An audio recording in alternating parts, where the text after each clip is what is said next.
Good morning everyone, শিল্পার লাইফস্টাইলের নতুন একটি ব্লগে সকলকে স্বাগত। আজ ছিল রোববার। রোববার দিনও আজকে আমার অফিস ছিল, তাই ও আমাকে সকাল সকাল অফিসে দিতে যাচ্ছিল। আমার কিন্তু ওর সাথে বাইকে যেতে সব থেকে বেশি ভালো লাগে, মানে গাড়ির থেকেও বেশি। আমার তো গাড়িতে এক এক সময় মনে হয় বদ্ধ। হ্যাঁ, গাড়িটা তখনই ভালো লাগে যখন একটু বৃষ্টি পড়ে, ব্যাস। না, এছাড়া কিন্তু আমার বাইকে যেতে সব থেকে বেশি পছন্দ। আজকে চলে এসেছিলাম তানিক্সে।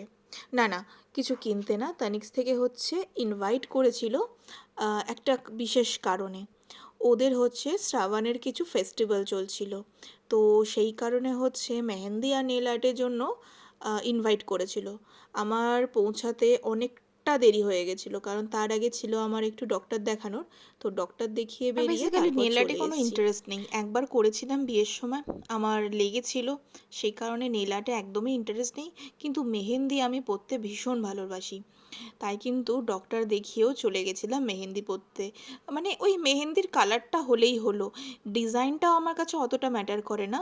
তাই ওরা যে দিদিগুলোকে মানে হায়ার করে এনেছিল, তারা খুব সকাল থেকে মেহেন্দি পরাচ্ছে, তো তাদের শরীর ভালো লাগছিল না।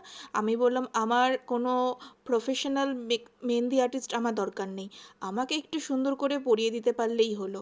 তাই কিন্তু আমাকে স্পেশালভাবে পরানো হলো, মানে তনিষ্কের এই দিদি কিন্তু আমাকে সুন্দরভাবে মেহেন্দি পরিয়ে দিচ্ছিল। আর তনিষ্কে গেছি, কোনো জুয়েলারি দেখবো না সেটা তো হতে পারে না। আসলে আমার হাজব্যান্ড হচ্ছে তনিষ্কে প্রত্যেক মাসে একটা অ্যামাউন্ট জমা করে, তো সেটাই এখন ম্যাচিওর হয়ে গেছে। তো দেখছিলাম যে ওই বাজেটে কিছু আসে কি না, সেগুলোও দেখা হয়ে গেছে। সেটার ভিডিও আমি ডেফিনেটলি তোমাদের সাথে পরে শেয়ার করব। আর তানিক্সের কালেকশানও যদি দেখতে চাও, অবশ্যই আমাকে কমেন্ট করো।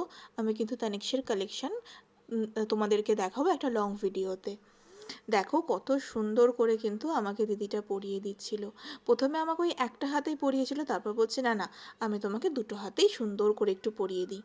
দেখো কত সুন্দর করে কিন্তু ধৈর্য ধরে পড়াচ্ছিল। এই যে ভালোবাসাটা, ওই দিদিটা ছুটে এলো যে না, যারা হচ্ছে হায়ার করে এনেছে তারা করাতে পারছে না, তাদেরও শরীর খারাপ লাগছে, তারাও বলছে যে সকাল থেকে কিচ্ছু খাওয়া দাওয়া করেনি, এক টানাভাবে বসে করে আছে, মাথা যন্ত্রণা করছে। তাই জন্য আমি বললাম যে তুমি আমায় করিয়ে দাও, আমার কোনো অসুবিধা নেই। ফেস্টিভটা অ্যাটেন্ড করেছি, ওরা যে ইনভাইট করেছে আমাকে, এটাই আমার কাছে অনেক। আর সবথেকে বড় কথা যে আমরা বুঝি যে সারাদিন একভাবে টানা বসে কাজ করার মানে যে কষ্টটা, সেটা আমরা বুঝি। তো কিছু এখানে পার্সন ছিল যারা কিন্তু ভীষণ পরিমাণে মানে ঝামেলাই করছিল, যে কেন হবে না, আমাদেরকে করে দাও, কেন তাহলে ডেকেছো। মানে কি বলবো, কিছু কিছু মানুষ আছে যারা হচ্ছে কষ্টের দাম একদম দিতে পারে না। মানে তারা এসছে বলেই তাদের কাছে এই প্রফেশনাল মেহেন্দি আর্টিস্টের কাছ থেকেই ওরা করতে হবে, মোটামুটি আমাকে এরকমই সব একটা ব্যাপার। ফেস্টিভেই ইনভাইট করে। এরপরে আছে 15 আগস্ট, অবশ্যই যাব, তোমাদের সাথে ভিডিও শেয়ার করব। চলো আজকের মতো টাটা। যদি ভিডিও ভালো লেগে থাকে তাহলে লাইক কমেন্ট শেয়ার করতে ভুলো না, আর সাবস্ক্রাইব করো। আর তোমাদের যদি কালেকশন দেখতে হয়, অবশ্যই কিন্তু আমাকে কমেন্ট করো, আমি কিন্তু ওদের কালেকশনও দেখাবো।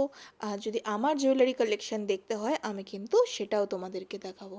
চলো প্রত্যেককে ভালো থেকো, টাটা, গুড নাইট।